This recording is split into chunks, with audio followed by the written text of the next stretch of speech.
Walang pinoprotektahan, walang kasinungalingan, serbisyong totoo lang.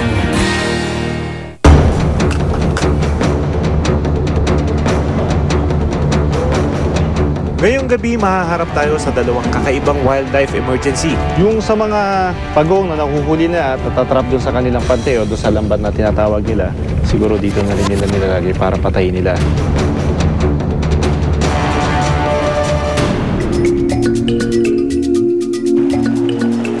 Susubukan kong hanapin kung ano ang kanilang prinoprotektahan at sinasabi nilang yaman.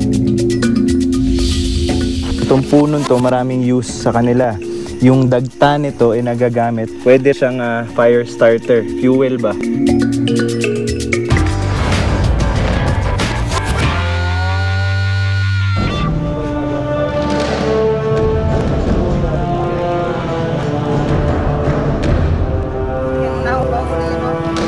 Nitong linggo, itinawag sa amin ang dalawang kakaibang wildlife emergency. Gano'n kahaba rin sulat nila? Mga about 2 meters. Una na riyan ang isang nangihinang python na kailangang bigyan ng tulong. Dadatang ko siya sa loob ng isang hawla dito sa Dasmariñas, Cavite. Ang pagkakaalam ko, nabili ang python na yon sa batang nagtitinda na nanggaling pa sa Silang Cavite. Ngayon eh hindi niya kayang alagaan, gayon din ako, hindi ko kayang alagaan, kaya itinawag ko sa inyong programa. Pamilyar na ako sa ganitong klase ng ahas. Ilang python na rin ang aming na-rescue at nagabot. Ano na yung hook mo? Dito. Isa ba dito?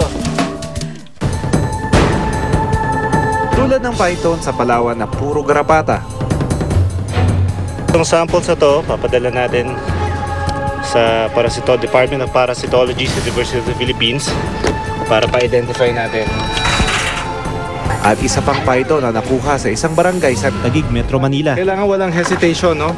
Kung huhulihin yung ahas. Popular kasi silang gawing alaga o pet. Itong hayop, hindi to kakayanin siguro ng isa, 2 tao lang. Kailangan nyo na madami. Dahil ang tendency ng mga ganitong wild na ahas is to coil itself. Maglilingki sila at in defense of its in its defense, no? Kilalang pinakamalaking ahas sa buong mundo ang python dahil sa lumalaki sila hanggang sa 30 talampakan. Yan, pinagawa sa akin ng kulungan, eh ayaw ng alagaan. Okay. Pinaano sa akin. Ayaw ng alagaan ng aso, ibig sabihin pet siya dati nung At dahil hindi sila sanay na mabuhay sa labas ng mga kagubatan, marami sa kanila ang napupunta sa pangangalaga ng rescue centers.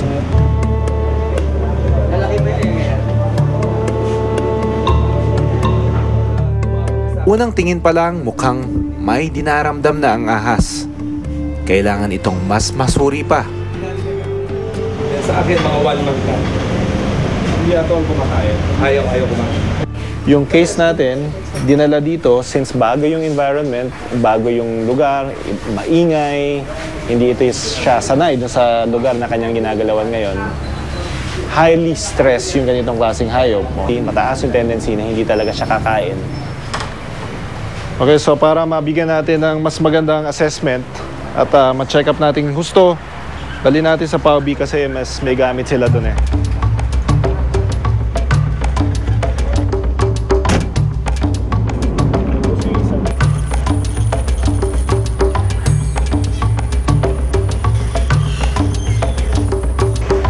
Kasama si Doc Risa ng PAUB, susuriin namin ang ahas.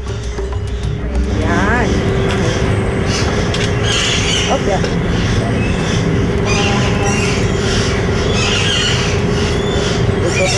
So, ayan o. Kita mo, dito. Naka ganon. Pero dito, pantay na siya. So, chances are hindi to kakain talaga. Ayan o.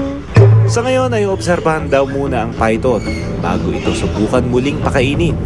Hindi lang masisiguro kung maibabalik pa siya sa wild. Naiwasan sana ang ganitong kapalaran ng ahas kung hinayaan na lang nating mabuhay ito sa kanyang natural na tahanan.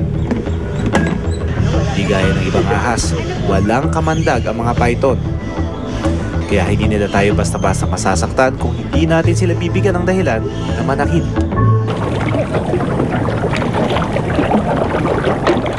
Pero naiiba raw ang isa pang wildlife situation na idinulog sa amin.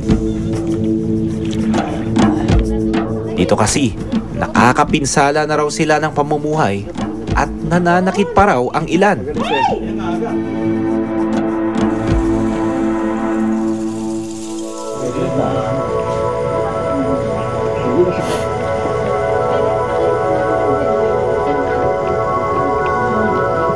Ito ang unang pagkakataon ng batang Chinese softshell turtle na ito ay tatapak sa lupa.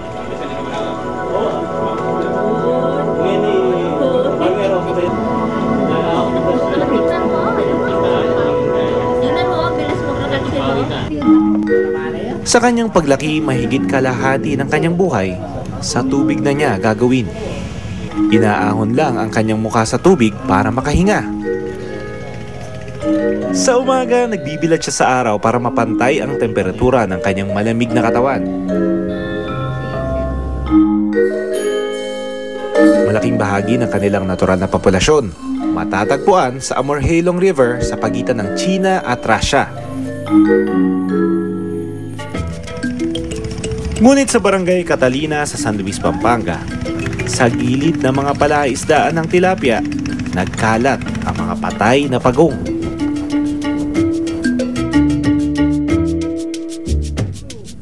Yung sa mga pagong na nahuhuli na at natatrap doon sa kanilang pante o doon sa lambat na tinatawag nila, dito na nilalagay yung iba para mamatay. Siguro dito na rin nila nilalagay para patayin nila. Sabi nung mga locals dito, sa isang gabi, nakakahuli sila ng hindi bababa ng 10 hanggang 20 individual softshell turtles a night.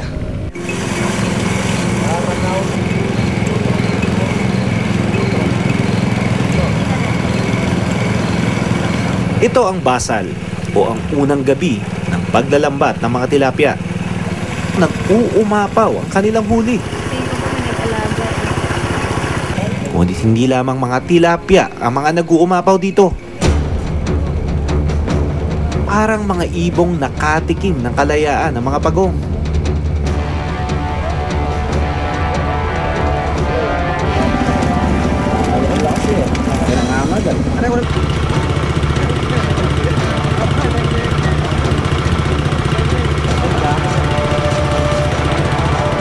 Kinakain ng mga pagong ang malaking porsyento ng mga tilapia.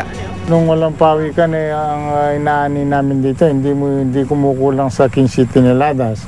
Pero sa ngayon at dumami na itong pawikan, ini-expect namin mga 4 na lang makukuha namin nito. Hindi nila malaman kung saan ito nanggaling. Dati wala kami dito, sa Minani lang mayroon yan. Nung bumaan nung Bagyong Pepeng, yun, mayroon nang lumitaw dito sa amin na din. Iisip namin kung minsan dinadala ng tubig ata nang gagaling ng Nueva Ecija. Minsan may nagsasabing baka inulog daw na ng helicopter. Ngunit ang malinaw sa kanila, dapat nang mapuksa ang kanilang tinuturing na peste. Ilalagay nila mga ito sa sako. Pinapalo ang mga gustong tumakas. Lahat ng makikita namin pwedeng patayin, pinapatay namin. O kaya naglalagay kami ng lambat, yung tinatawag namin kitig, para mahuli yung mga pawikan. Ngunit di rin birong kaaway ang mga softshell turtle. May tinatago silang tapang. Oh my God!